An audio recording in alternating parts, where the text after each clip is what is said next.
we've got a couple of things that will give Mr. Popowitz a chance to get here before we get to other things. So we will we'll call the Caroline County Board of Supervisors December 13th, 2011 meeting to order. Let the record show that Mr. Underwood is here representing the Reedy Church District, Mr. Seeley is here representing Bowling Green, Mr. Akers is here representing the Madison District, and I'm Floyd Thomas representing the Mattaponi District. We will start the meeting with an invocation. And since this is the last meeting of our year, I've reserved the invocation for the chair. And if we're ready, I'm going to ask you to pray with me. So let us pray. Dear Father God, we come before you this day, first of all, to say thank you for the many blessings you've given us along the way. We thank you for your grace. We thank you for your mercy. We thank you for guiding the county through tropical storms, earthquakes, and all the events we've gone through the year. We thank you for all that you've done for us. And now we ask one more thing. We ask that you once again give us the wisdom, guidance, and strength to do what's best for the county, for we all want what's best for the county. These and all things we ask in Jesus' name. Amen. And now I've asked two young ladies if you would come forward. At this point, I'm going to ask if you would join them and us in the Pledge of Allegiance. So ladies, whenever you're ready, get started. Oh. I pledge allegiance to the flag of the United States of America and to the republic for which it stands, one nation, under God, indivisible, and which is justice for all. I moved the mic down for him. Thank you very much, ladies.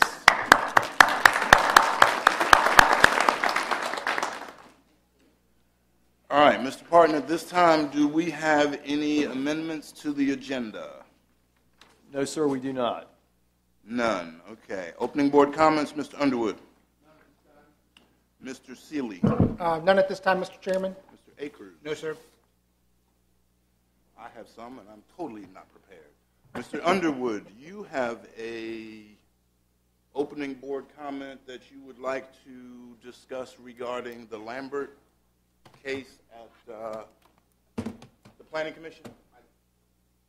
That I do, if I can. You want to add it to the agenda or simply you can tell us what discuss it is first, and then we'll add it to the agenda. Well, Mr. and Mrs. Lambert paid $600 to get an opinion regarding zoning in their farm and the information from State Fair. I think it's really unfair for them to have to spend that $600, and I would ask this board to return that $600 to that family. Okay, so at Mr. Underwood's request, we are going to place that on the agenda as agenda item 9A, if that works for you. Yes, sir. We'll consider that a motion. Is there a second to the motion? Second. Discussion. All those in favor say aye. Aye. Aye. Those opposed, nay. Motion carries unanimously. I do have, aside from the obvious brain cramp I'm having, I do have a couple of things that were given to me that I now have. One is the public notice from the Department of Environmental Quality, and Mr. Parton, I think you got this. Mr. Fincham, I'm sure you have this from the Department of Environmental Quality. It is the Haymount wastewater treatment plant. They are reapplying.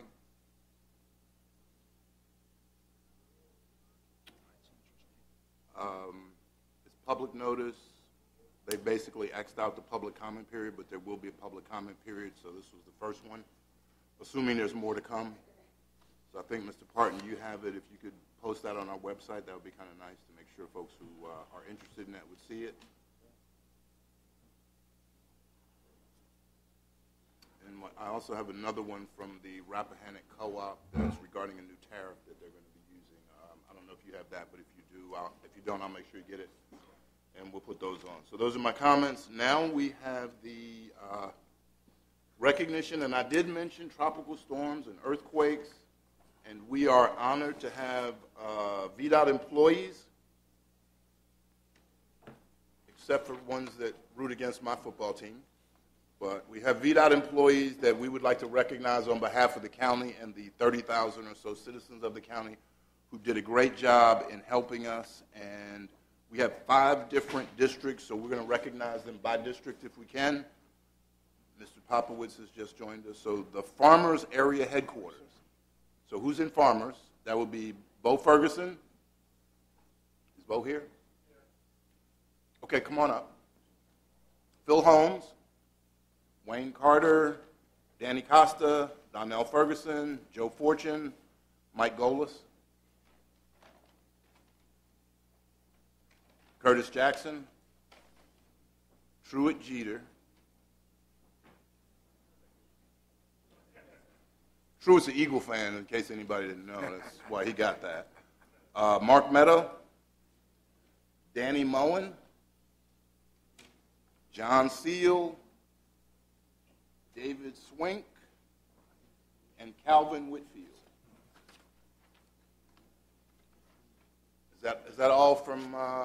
That's all from farmers that are here. All right.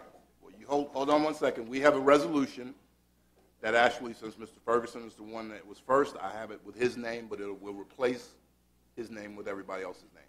But it says a resolution of appreciation for Bo Ferguson for work during Hurricane Irene and Tropical Storm Lee, whereas in August and September, high winds and heavy rainfall from Hurricane Irene and Tropical Storm Lee caused significant damage to the roadways and properties of Caroline County and its citizens, and whereas in response to these events, the Virginia Department of Transportation, VDOT, quickly mobilized the ground forces to combat the damage and begin reopening impassable roads, and whereas by the time major operations were completed, VDOT crews had removed over 700 tons of debris and repaired 45 washouts from portions of roadway, and whereas the timely and effective work of VDOT employees played a key role in helping Caroline County recover from the storms and return to a sense of normalcy. Now, therefore, be it resolved that the Caroline County Board of Supervisors hereby extends its sincere appreciation to all the members of VDOT for their dedication and hard work in responding so effectively to the aftermath of Hurricane Irene and Tropical Storm Lee. It says adopted this 13th day of December 2011, and I'll take a unanimous motion to make that happen. Second, Mr. Chairman. Motion made by Mr. Akers, seconded by Mr. Seeley. All in favor say aye. Aye. Motion carries unanimously. Gentlemen, we have a treat for you. If you'll come forward now. Yeah, we're going to give you Redskin and Cowboys things. Come on up, Truett. If you'll come forward. And where you, Mark? Oh. Them in the corner? Okay, I'll slide our chairs over there. Okay, and the next group of folks will be the Ladysmith area. So if you guys want to come forward, it's James Bird, John Childs, Jeffrey Durrett, John Evans, Jack Fields, John Holmes, Robert Johnson, James Jones, Jason Simpson, Larry Smith, Scotty Southworth, and James Clements. Okay. We're going to try to do this as efficiently as possible, so we're going to go over there with them. You want them? All right, gentlemen. Thank you for coming in. Thank you very much. Thank you so much. Good to see you again. Thank you, sir.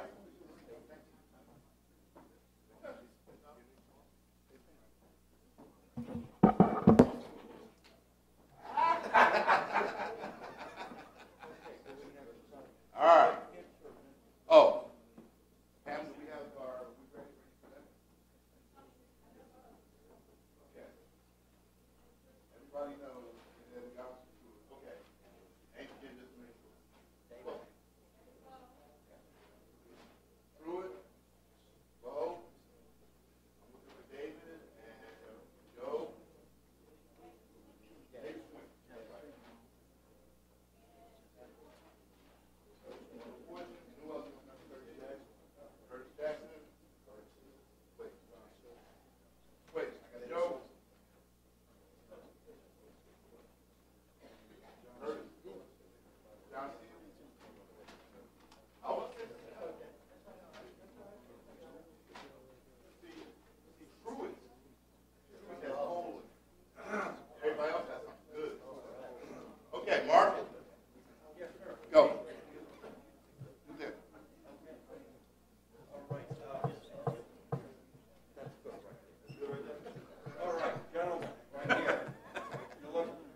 whistle there. Oh, my actual. They're not good, but they're not bad. Okay, guys, ladies, you want to come on?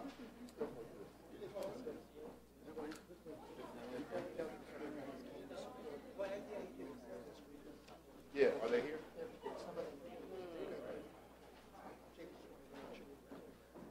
Oh, great.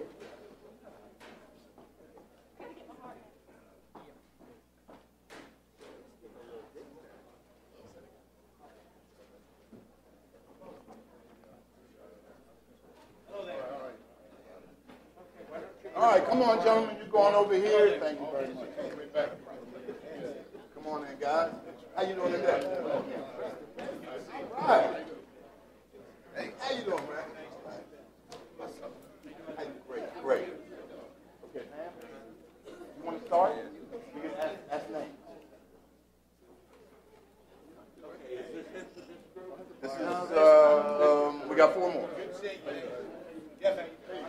Okay, I'll tell you what, you want to bring it forward right here, right in the center.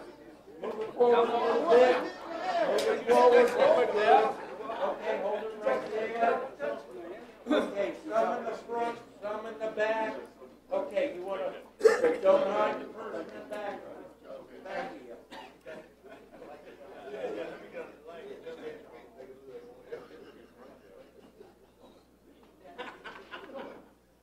Okay, tell you what, we can have you come over here on this side. You can stand back at this gentleman here. You're a little taller. You want to bring it forward? Yeah, just a little bit.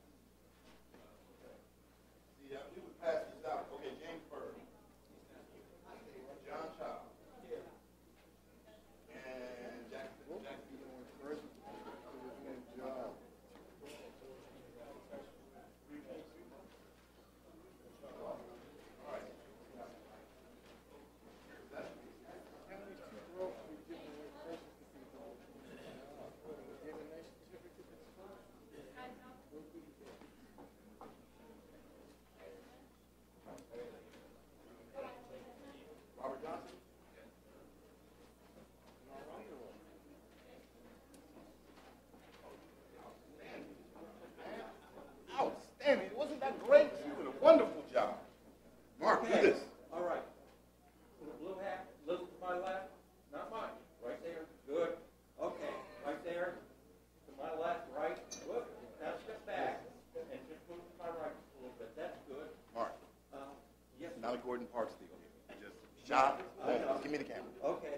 Well, make sure you see everything. You're doing good. You're doing good. All right, everybody smile. Come on, smile. Be happy. Oh, I messed that one up. Do it again.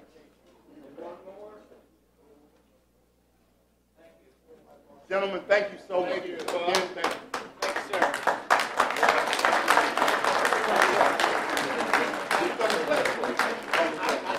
Thank you, guys.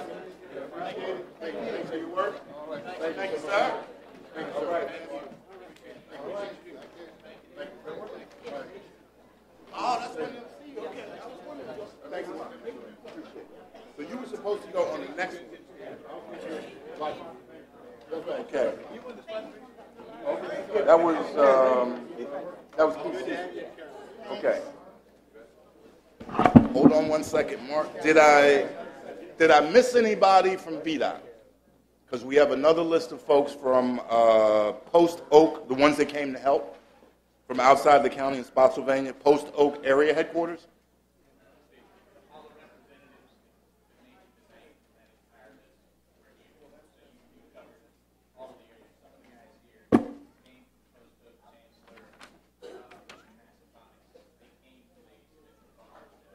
Right.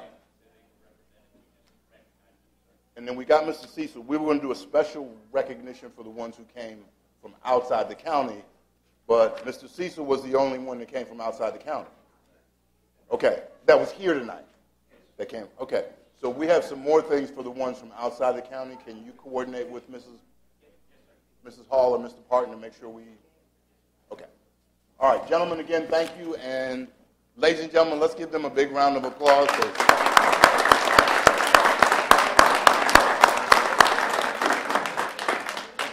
All right, we're done. Thank you, Mark. You want to do what? Picture who? Why? You hold on 1 second. You hold on 1 second. All right, all right. We don't have to. All right, gentlemen, I need a I need a motion for Resolution 4411, if you would, please. Mr. Chairman, I make a motion that we approve the Resolution 4411. 4411 resolution. Is there a second? Second. Motion made by Mr. Akers, seconded by Mr. Underwood. All in favor, say aye. Aye. All opposed, nay. Motion carries unanimously. Resolution 4411 is a resolution commending Robert J. Popowitz, Jr. for his service to Caroline County Board of Supervisors, whereas Robert J. Popowitz, Jr. will leave the Caroline County Board of Supervisors on May 31st, 2011, or excuse me, I can't see or read. December 31st, 2011, after 4 years of distinguished service as Port Royal District Representative, and whereas during his term of office, Mr. Popowitz has demonstrated leadership and a passion for finding solutions to improve the life of his constituents and the citizens of the county, and whereas Caroline County and its people have benefited from his service and leadership, and whereas the Board of Supervisors takes pleasure in recognizing the achievements of Mr. Popowitz and expressing its gratitude for his contributions he has made to his native county. Now, therefore, be it resolved that the Caroline County Board of Supervisors hereby commends Robert J. Bobby Popowitz, Jr. for his service to Caroline County and extends its best wishes to him and his family for continued success in all future endeavors. Adopted this 11th day, December 2011, signed by Alan Parton, Clerk of the Board, Floyd Thomas as the Chairman. Mr. Popowitz, this is for you.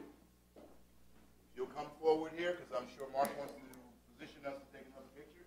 That's for you. But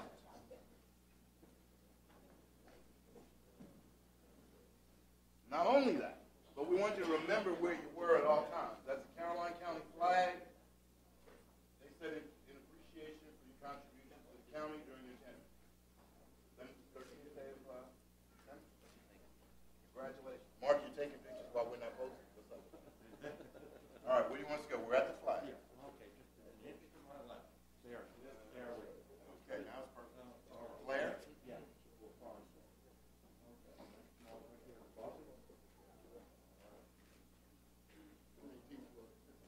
Try it. You're making me laugh. Okay, we're good? Or you want to do it?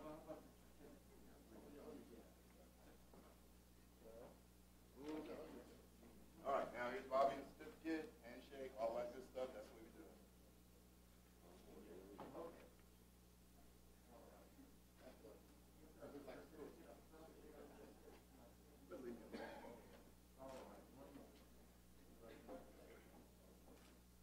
All right, congratulations. Thank you very much. And this is for you too. It wasn't just to show you. Yes, sir.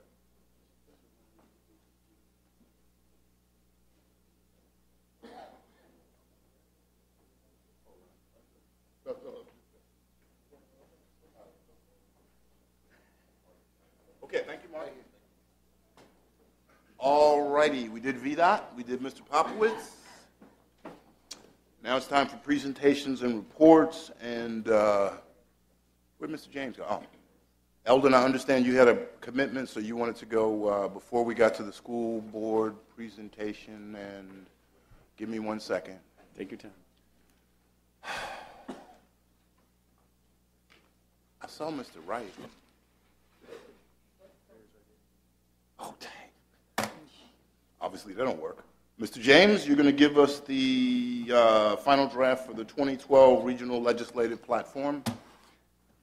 Thank you, Mr. Chairman. And I appreciate you moving the agenda around.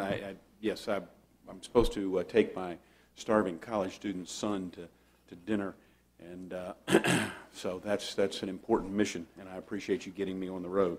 It's a pleasure to be with you, Mr. Chairman, members of the Caroline Board, Mr. Parton.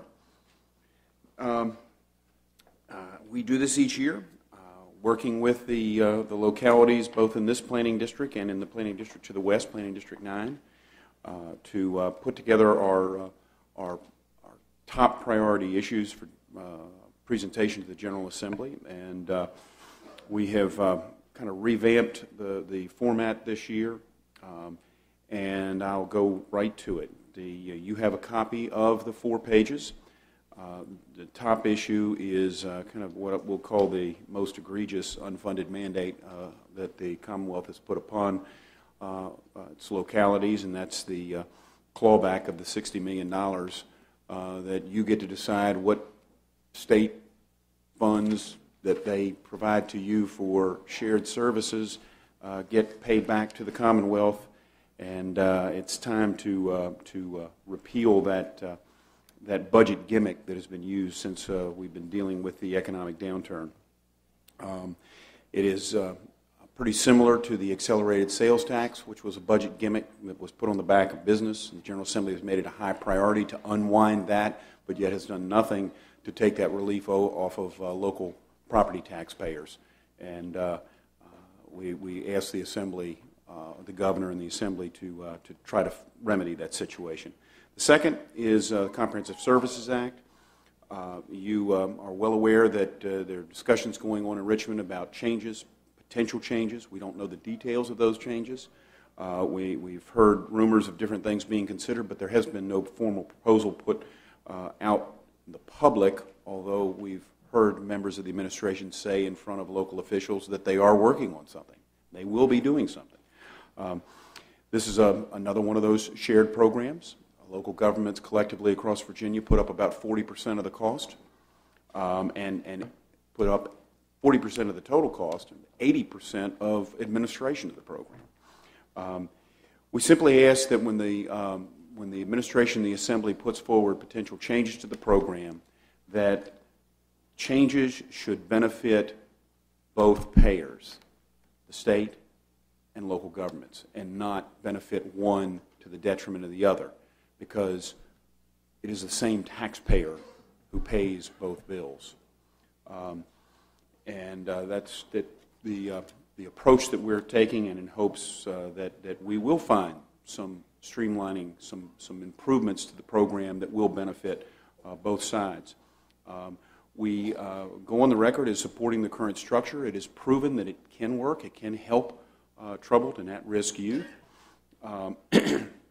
But there may be reforms that will still provide the needed services and lower costs. So we're certainly not saying that we're opposed to change. It's just that it needs to be appropriate for all taxpayers and for the young people that these services are intended for.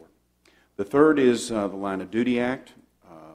The localities of our region certainly support a very important program that has been in place for a number of years, but this was, up until 2 years ago, a wholly state-funded program, and now localities really are on the hook for the majority of the cost.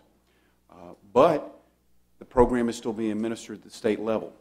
So the state decides how the money is going to get paid out, but that money is not the money that they raise, it's the money that you raise.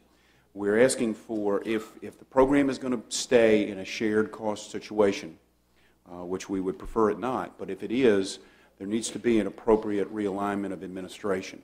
For those localities that opt out of the state-administered program and choose to go self-administration or under one of the local government pools, then the administration of the program, the management of the program, should be returned to the local level.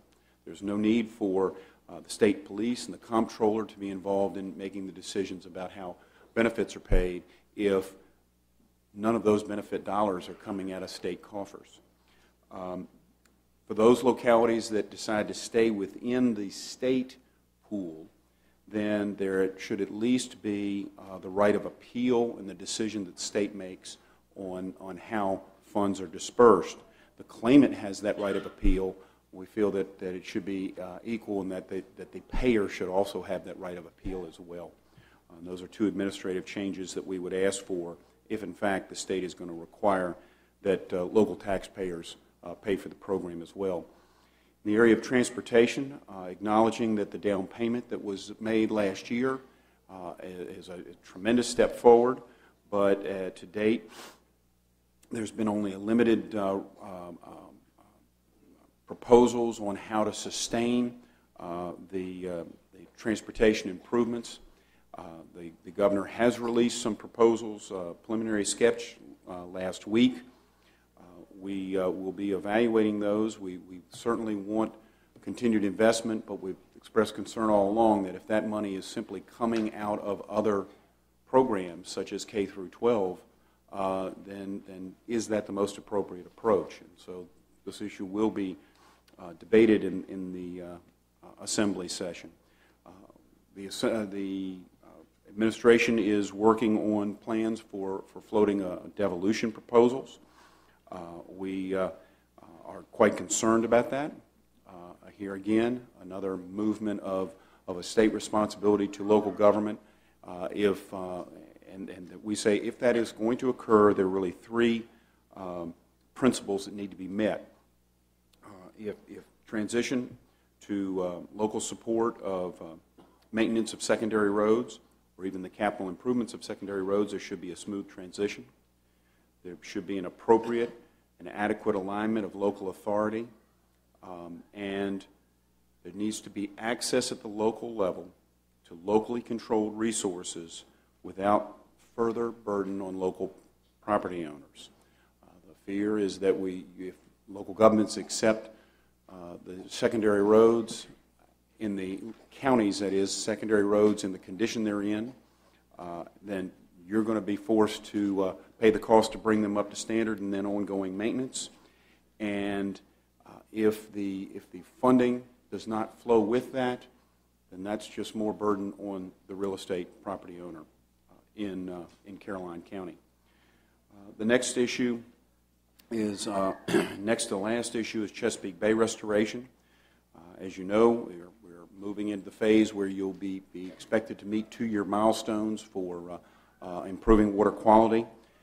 We make it very clear that restoration of the Chesapeake Bay is vitally important. It is a keystone environmental asset that benefits Virginia. It is an important source of livelihood, both in the area of fisheries and in tourism. But restoration has to be done in an affordable and common sense way. We ask that the state be a true partner in sharing that cost, and that the state's oversight of the program be flexible and recognize that we have to develop innovative approaches to investing in Chesapeake Bay restoration. The final deals with land use planning and urban development areas, and it's quite simply to change that current mandate from a mandate to making it optional for all localities, whether they choose to implement an urban development area or not. Mr. Chairman, that's the quick overview, and I will be happy to try to answer any questions. Thank you very much for that, Mr. James. We're gonna have some questions. I'm going to ask one first with regard to devolution, and for those who don't know, that's basically the Commonwealth or the state saying they are no longer going to be responsible for transportation costs or maintenance. They're going to pass that to the locality. But with regard to that, I understood, or I heard that the first localities that would be part of devolution were those that have the gas tax now because they felt they'd have more funds. Is that true? There have been a number of rumors as to how it is going to start. We have not seen a specific proposal at this point. So there's no definition. It's purely rumor. That's what people are just thinking right now. That's correct. Okay. But that is a possibility, and it would seem think kind of logical. I think anything's possible at this point. Yeah, which is not a good thing. Mr. Underwood, questions regarding the legislative agenda? Ms. Pop? Okay, and we'll come back. Ms. Popowitz? No, sir. Mr. Seeley? The 2-year milestones on the Chesapeake Bay restoration, do we know what those specifically are? No, sir, not yet. That is part of what is referred to as the Watershed Implementation Plan Phase 2 that is being developed jointly by the Commonwealth, working under EPA's oversight and working with all of the Commonwealth's partners, which is everybody from the Soil and Water Conservation Districts to VDOT to local government to planning district commissions. That document from the Commonwealth back to EPA is supposed to be due in by March, and after that, the 2-year milestones will be set. So do we know if that's in committee and they're kicking around what they're looking at for the 2-year milestone from Virginia's perspective? That is really being handled by the administration. They will take all the input that comes in by February 1 from all those partners, and from that put forward the 2017 and 2025 plan, and then work it backwards to how to meet the 2-year milestones. It is not anticipated. This too is what is being said, but we haven't seen anything specific in writing yet. It's not anticipated that in the initial 2 years there will be a heavy lift by local government. Well, it just goes back to some of the other things that this board before my time had to deal with in terms of septic tanks, drain fields, and those kinds of things, and what I don't want us to be is surprised. That's why I was curious if this is going to go to committee and if we know which ones. It will not be taken up by the legislature at this stage. That doesn't mean the legislature may not in future sessions, because there really isn't going to be anything for the legislature to look at in 2012. Okay. But they could be involved in 2013 and beyond. Yes, sir. Okay. Thank you. Mr. Akers? Thank you. No, go ahead. I'm just wondering, with the changes that you're proposing, what are the financial impact on the county in terms of administering? In which topic area? The transportation? Yeah, not only transportation, but the Comprehensive Service Act. You mentioned a couple. I mean, here is a full plan that I'm not sure. Well, let's start. Let's start. Yeah. At the top. The $60 million clawback, what's the annual cost, Alan, to the county? All right, that's $147,000. We're taking the position that the Commonwealth needs to back off of that. Your share of the $60 million is about $150K. Okay. So that's one we want to try to move the other direction. Recognizing that the state's already saying that they don't have enough money to meet their obligations over the next 2-year budget cycle anyway. Comprehensive Services Act, we have yet to see the specifics of a proposal. We've been told they're working. They've been asked. We were at the Virginia Association of Counties conference when the Deputy Secretary was there. He was asked a number of times, please give us your recommendation, what you're putting forward so we can react to it. And we got an answer that basically was, well, we're just working in concept right now. That's almost exactly the words. My concern is I want to make sure we have the expertise to be the administrators over the full plan. I don't think the Commonwealth cares if we have the expertise or not. They're basically we have saying, to care. We have to. Yeah, but they're basically saying we're not going to do whatever these things are. You the county government, is going to have to do them, and we don't care as the Commonwealth whether you can or can't do them. But it helps the budget numbers at the state level look a lot better. And it hurts our budget numbers because we're going Without to a doubt. hire Without an a doubt. expert Exactly. to carry out and administer these plans. So my question is, again, what could be the financial impact on the county in terms of trying to adopt this platform? We currently have a Comprehensive Services Board that works on this, and at the Social Services Board, we monitor those funds and that board as well. So we're doing these things. What we're hoping to do is get a less proportion, because we're paying 33%, the state pays 66%. We're trying to push it back to where it came from. Just for an example, I just asked Mr. Parton. We get it's 2/3 match from the state for Comprehensive Services Act, and we spend $1.5 million or something like that. You know, $1.5 million. Yeah, numbers kind of stick with me. So we spend about $1.5 million, but if the Commonwealth is successful, yes, we then have to spend $3 million or something like that. So not only the management is going to be an issue, the real issue is where's the money come from?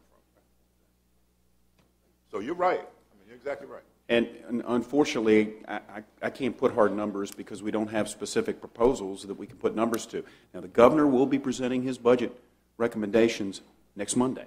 At that point, everybody will be going through that 600-page bill to find out what that impact is. And so stay tuned. Yeah, but there could be some. There could be some painful impacts. Okay, thank you.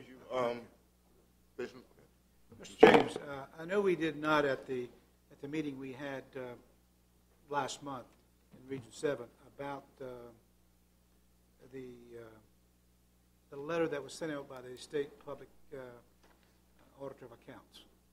And I think that letter basically says that he's recommending or certainly asking that it be looked at where localities, right now when we do a summons or write a ticket on the local ordinances, what have you, the county keeps the money and the fines and what have you.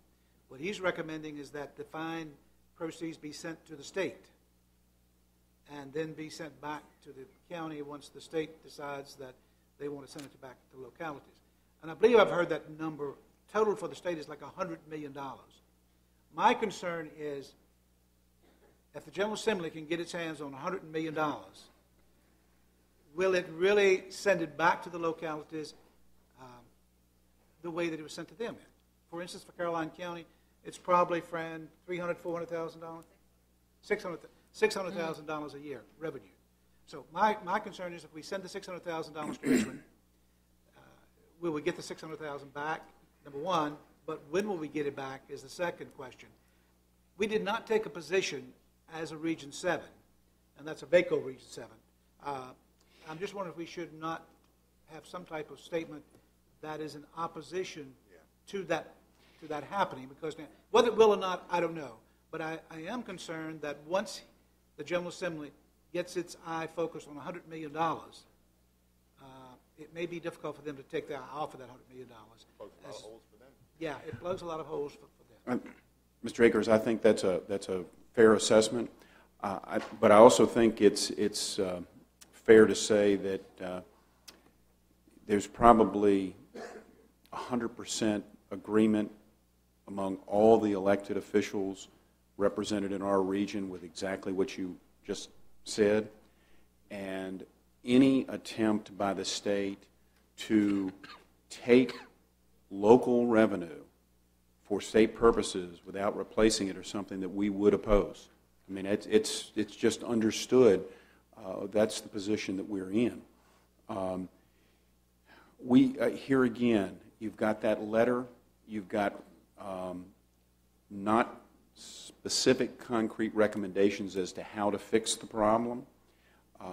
I think it's very possible we will see a proposal, exactly what form it's going to take. We can't tell at this point. I think there's some pretty serious implications at the local level, not just on the revenue.